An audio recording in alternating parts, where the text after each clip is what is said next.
Hello there. I know from my experience that winning businesses for a digital marketing agency or a freelancer can be the most difficult part of the job. When I say winning businesses, I'm talking about convincing new clients to get on board with you or retaining your old business. Now, this whole thing mostly depends on how you present your strategy to the client and what kind of strategy are you presenting and how you are presenting that strategy to a new client, which is also called a business pitch. Now that's why I put together this video where I will discuss about 8 points you need to consider while creating a strategy or a business pitch for a new client if you are a digital marketing agency, work for a digital marketing agency, or you are a digital marketing freelancer. Now before we start the video, these 8 points we will discuss are completely based on my experience of last 8 years in the industry, more than 8 years, and 5 years working for advertising agencies, 2 full-time and consulting for a lot of other digital marketing agencies, mostly in GCC. So stay tuned and we will talk about these points which can greatly improve your winning rate in whatever business pitches for digital marketing projects you are taking part in. Now, if I have to sum it in one word, I mean, what we are trying to do is, as my ex-boss used to tell me, whenever we would go for a new business pitch presentation, he would never ask me, okay, let's ace it, best of luck, let's do great. He would say, let's raise eyebrows, which means that when you go for a presentation, the first thing you have to make sure is all the people who you are presenting to, they are always interested in what you are saying. So they shouldn't be in a very dull mode, like just watching you or the presentation. During most of your presentation, they should be like curious, raising their eyebrows that what you are saying. That's what I will try to tell you, like what are the 8 points in my experience which make clients raise their eyebrows while you are presenting your business pitch. But before that, before we jump into these 8 points, I just want to say a big thank you to the sponsor of this video, which is App My Site. Using App My Site, you can easily create an app in few minutes and you don't need to know website coding or app development or spend huge amounts on app development teams. I will also put a link in the description below where they will show you in a YouTube video in 18 minutes how you can transform your website into an app. Now, the 8 points we are talking about, they are actually 8 sections. Some of them have multiple points. So our first point is know your client. Now, this is probably, you might already know this. I mean, one of the secrets of winning a business pitch is to know your client. Unless and until you know your client, the one you are presenting to, it's very difficult for you to convince them and win that business. Now, the first point in this section is you have to understand their pain points.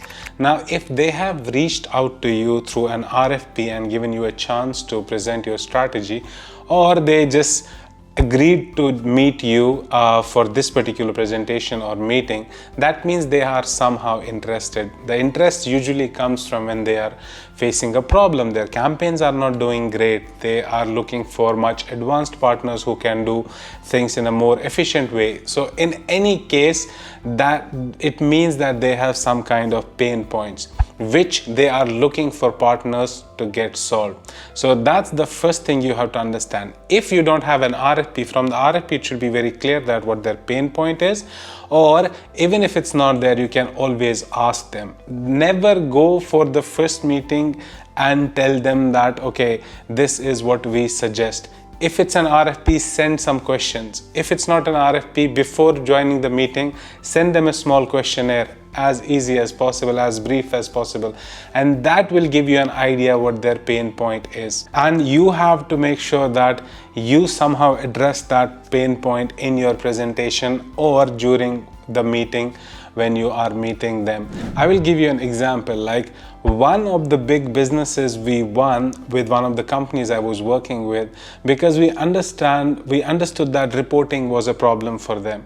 They were the marketing managers we were dealing with, who were actually one of the decision makers to assign the business to new agency. Their pain point was they were always hungry for reports. The agency they were working with, they used to send them Excel sheets, they used to send them different reports for each channel. So what we told them is we will give you a reporting dashboard, centralized dashboard, where you will check reports in real time. And also, if you are going for a meeting with your CMO, what you can do is with one click you can take a snapshot of the report for whatever dates you want, and you can be meeting ready in 1 minute. Trust me, in that case, this was one of the factors that we won the business. We actually showed, they asked for a follow-up meeting, and they asked us to create a dummy report for them. They sent us some data and told us, okay, can you show us what you can do? So this was one of the things. Some other clients we had problems. We won the client because before the actual presentation and pitching, we understood that their problem was the agency they were working with, they were not proactive. So in our presentation, we highlighted that how we will have a dedicated account manager for them, one point of contact, and they will kind of coordinate between the client and the creative team, the website team, and the media team. So this was only possible when we really understood the pain points of the client. So in this section, knowing the client, the second point we have is understand their business, vision, and market overview. Now this is very important because trust me, I mean, somebody will only trust with you with their business when they think that you know their market, you know their product, you know their business. Because to give you an example, like once we went for, I'm just giving you all examples that happened with me. So once we met a company which was a fintech company, and while we were waiting for people to join, usually during the meetings before you actually start the presentation, you talk for 10 minutes or 15 minutes, you get to know people. And somehow we started talking about cryptocurrencies. Now I have been trading in cryptocurrencies for a while now, maybe 3.5 years or maybe 4 years. And I know the financial products, I know what is a CFD, I know what is leverage, I know how different cryptocurrency platforms work, how they trade, how different kind of trading happens in this space. So during that meeting, when they started this discussion, I actively participated and I showed them somehow that I know this product. And after the meeting, they told us that we are really happy that you guys also know our market, you know cryptocurrencies. It's very easy for us to make you understand the persona, to make you understand the jargons, language, so that you can help us with the creative and all those things.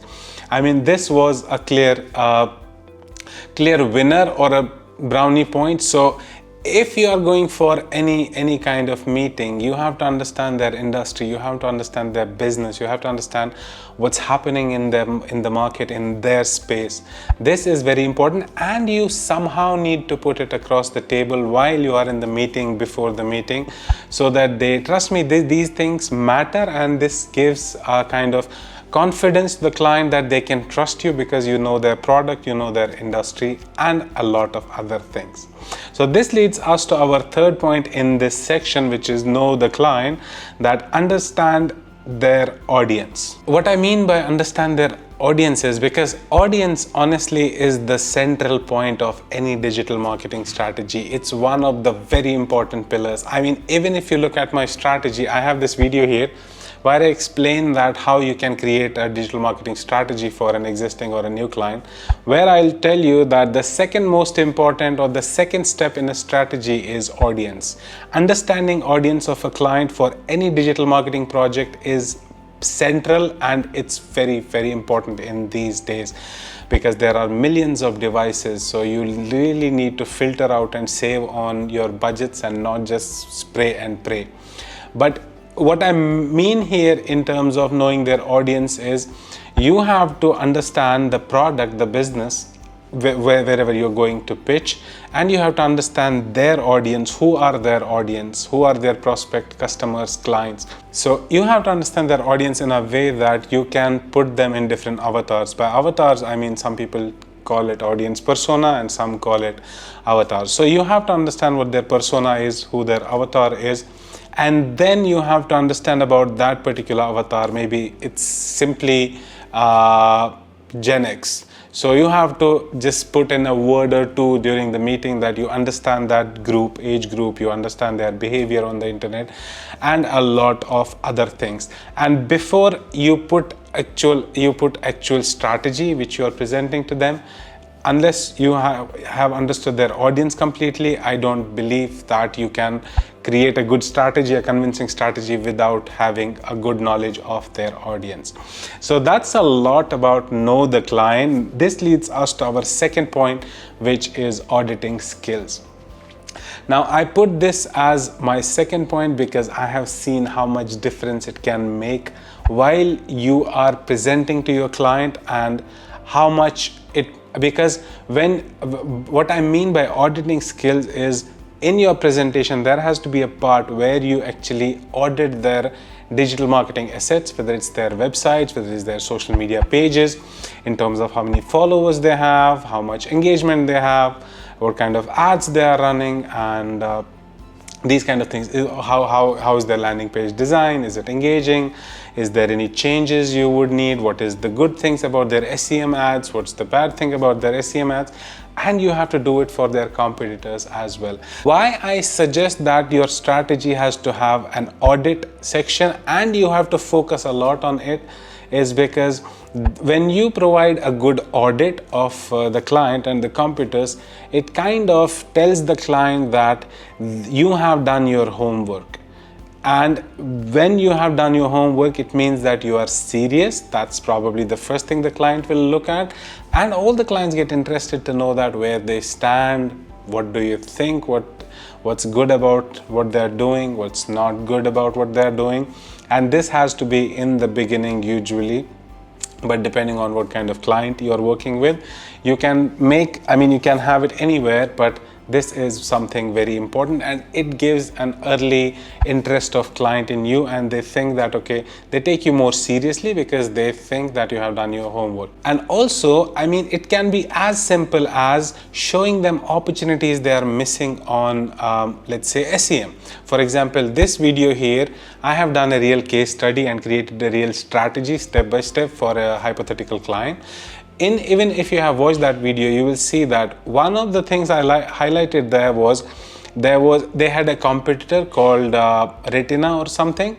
So there was no keyword. People were searching for Retina alternatives because that was expensive, and they were not bidding on this keyword. So things like these, they really make a huge difference. Now, the second thing in this part is you have to do audit of their competitors as well.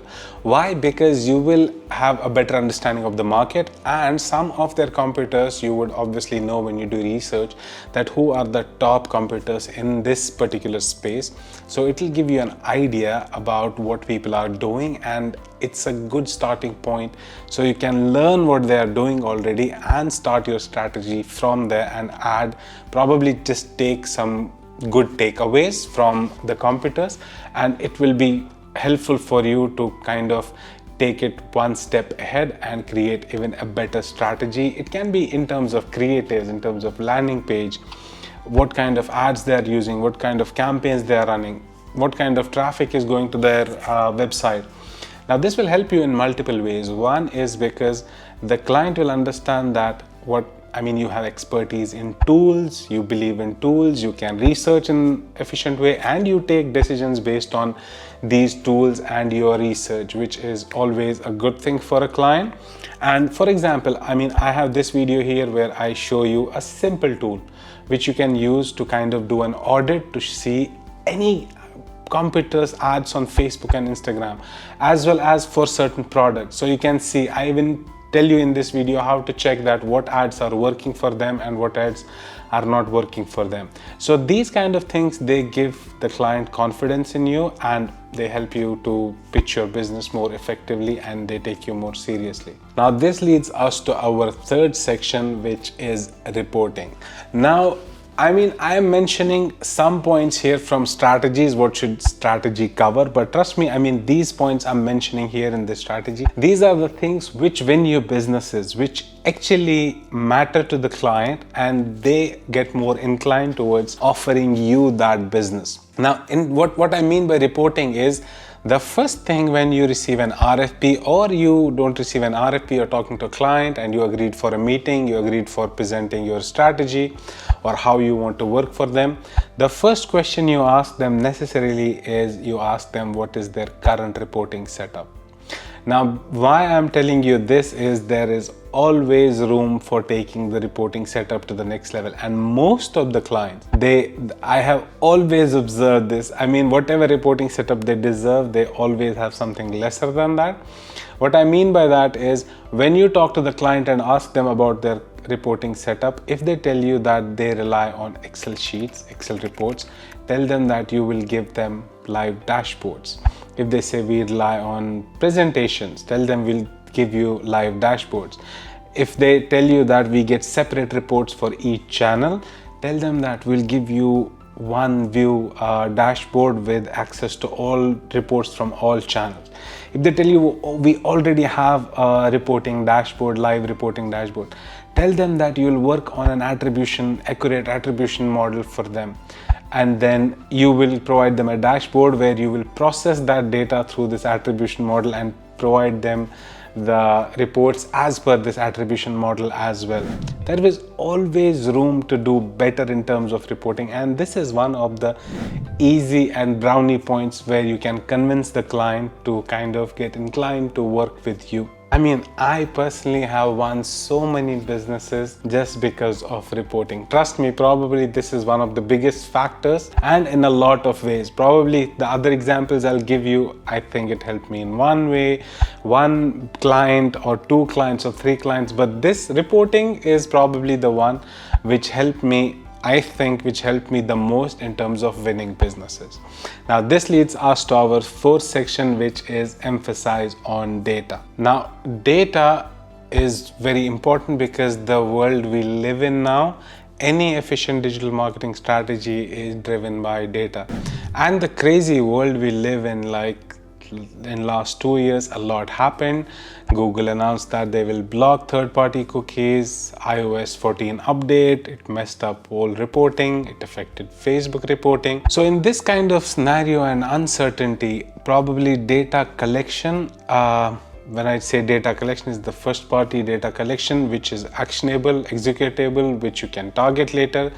Collecting that, not just collecting that, enriching that, and how you are going to use it in future is probably what every client wants to hear. Now, your strategy has to be data centric. You have to talk a lot about these things, how you will collect, enrich, and activate this data. And because this will help the client to understand that you are thinking a bit ahead of your time, and because everybody realizes that in digital marketing how important data collection and activation is. So this will kind of help your client to understand that if they work with you, they are somehow future-proof in up to some level. Now, I remember that before even this Google Chrome cookie thing and iOS update happened, I used to tell clients, I used to suggest them to use CDPs if they have DMPs already, and CDPs was not a very common thing at that moment of time. I'm talking about 4 years ago, and I remember some clients calling me, or whenever we meet,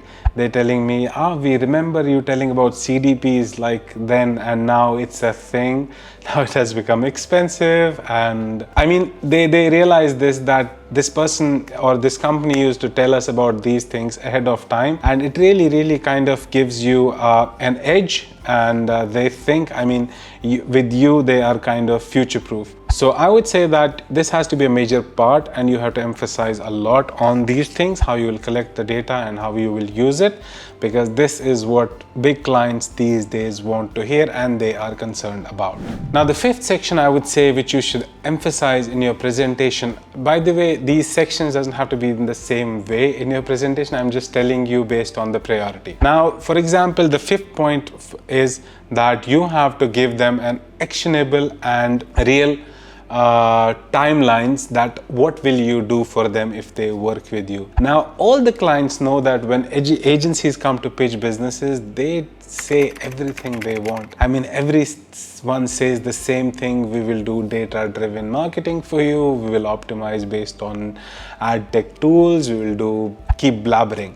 So you don't have to blabber in your presentation. The first thing, that there needs to be a roadmap, an actionable which looks real. For example, you can tell them that, you know what, we did an audit. Probably after the RFP, they'll give you an audit. They'll let you do an audit, or when you onboard them. So you have to tell them, you know what, when we onboard them, we will, in 2 months, we will fix all your tracking issue. In 3 months, we will have all the URLs, all the ads URLs, click-through URLs will be tagged with UTM. We will fix all channel grouping issues on your Google Analytics. In 2 months, we will fix all your Google Tag Manager issues. In 2.5 months, we will develop this workflow which we were talking about, how we will receive the creative approval and how will we activate the campaigns. Whatever workflows you suggest, because usually you will suggest that we will do this is the way we suggest to work. So you tell them this is the time we will implement this workflow in. Actionable timeline. Now at this stage as well, I would suggest that there is, for example, this video here where I talk about digital maturity benchmark. Not a lot of people know about this, and not a lot of people saw this video. Probably this is one of my favorite videos. Now in this video, I show you how for free you can do a digital maturity benchmark for a business, which means that it tells you, this report tells you how digitally mature they are, and it will also give you a rating score in terms of your competitors, in terms of the industry, and then it will tell you opportunities to how to get more digitally mature. So you can do this for your client, and you can show them, it can give you the projects that what all you need to do. So you can have these actions listed and tell them these are the timelines we will fix you and make you digitally more mature. You can watch this video for more details. It's a very interesting thing. Now this leads us to our 6th point, which is include at least one creative concept. Now creative concept is important in a strategy because it speaks a language, it tells a story, and it kind of complements and completes your strategy, whatever you are suggesting. Without creative, whatever strategy you are suggesting, it's never complete. Now creative is very important. Even if you're working on a big RFP, a big pitch, and it's just media, let's say it does not have creative, you don't have to be as good as a creative agency for a creative concept, but you have to develop something which is in line with your strategy, because this is a soft, it kind of helps them visualize your strategy. It helps you in a way, and you are able to put your point across, and it makes a huge difference when they see that you have put, what you are trying to portray. Now, even if you're working on a small pitch, if you're working on a small RFP, or you're a freelancer, you're working for a client, you should always, you can work on a direction, you can work on an adaptation, you can work on showing different formats, but show their creative, show what you want them to show in the creative. For example, this video here, I have been talking a lot about this video. This is about, I actually show how to create a strategy. In there as well, if you see, I developed for that hypothetical brief, for that hypothetical case study and strategy, I created a video and some images and direction. So yeah, it really helps, because see, for example, now I'll give you an example. We actually were once working for a client. They were huge. They started a new vertical. Now their issue was they were not getting a lot of fans on Instagram. So what we did is we wanted to suggest for this particular project, for increasing Instagram followers, we gave them a media proposal, and also we suggested that we should use a creative which says, this is our official Instagram page, follow us for updates, news and offers. And we actually worked on a very nice design of the creative or the ad, and they liked it so much. This project became so huge, and it was one of the most talked about projects, and that won an award, that project overall, as well as we saw a lot of competitors following that concept. So that's how sometimes things develop, but it's always good to at least have one creative concept. So it doesn't have to be creative concept. Your idea, your strategy should revolve around a central concept, a big concept where all the strategy revolves around it. For example, we were working with a client which are in hospitality. When COVID started, they still wanted to spend some budgets, but they were asking For what? So we told them that, you know what, our concept can be safe in X, the client's name. I mean, we are safe, we are following COVID protocols. Okay, we don't want you to come now, visit us now, but we are just being in touch. So that even became a very big project later, and that won an award as well. So creative is very important because it touches hearts. When you work on creative, you give a concept, so it really helps to win businesses in my opinion. Now this leads us to the 7th point, which is gain authority. Now you have to gain authority with the client. This is very important as well. Some people think that it's too salesy to gain authority with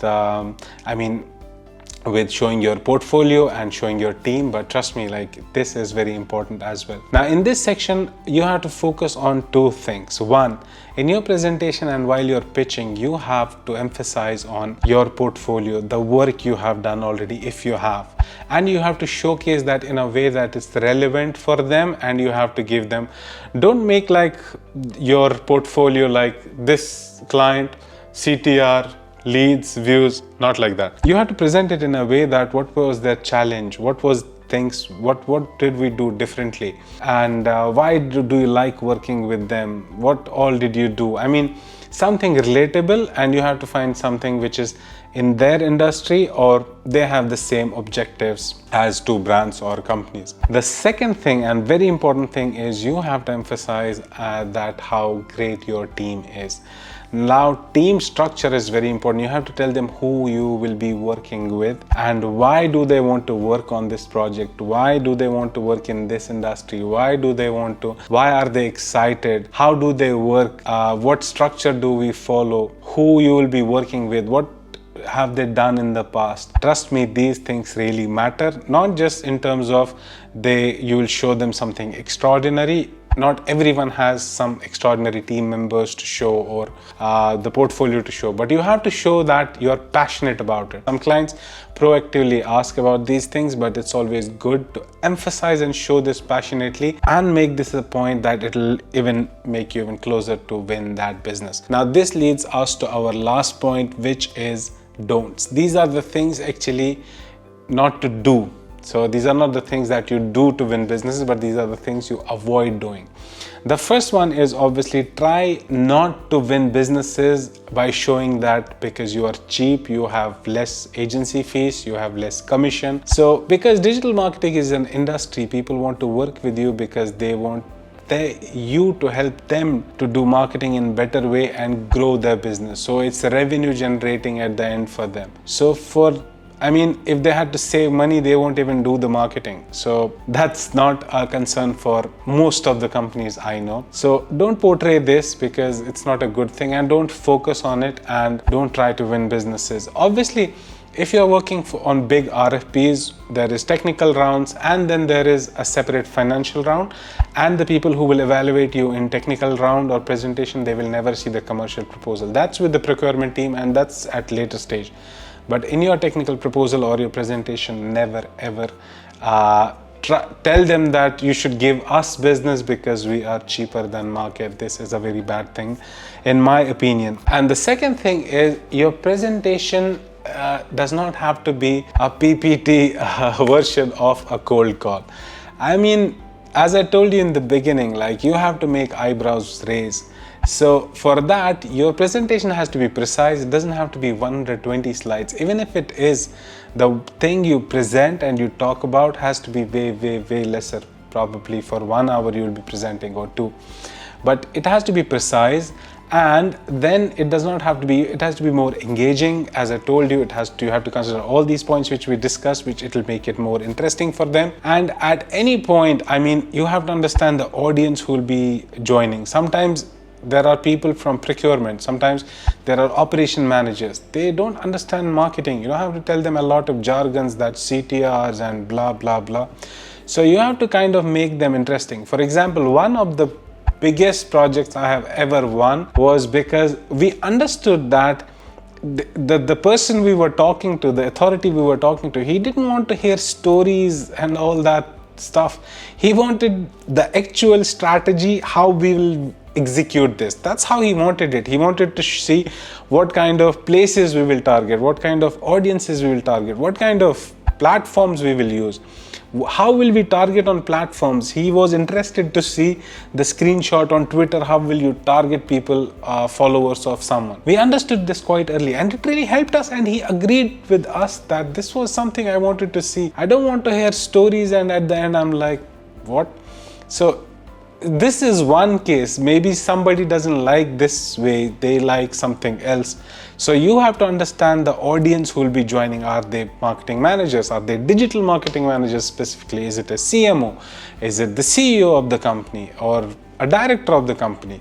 So you have to understand the audience. Even if your presentation is ready and you suddenly are put in a room, you have to analyze within a few minutes that who are the audiences and how they are engaging, and you have to take that route. This is very important, trust me guys. So I hope this was in any way helpful to you. If you think I missed any point, or you think there is something that in your opinion helps win businesses, please make sure to leave it in the comments and we can have a discussion there.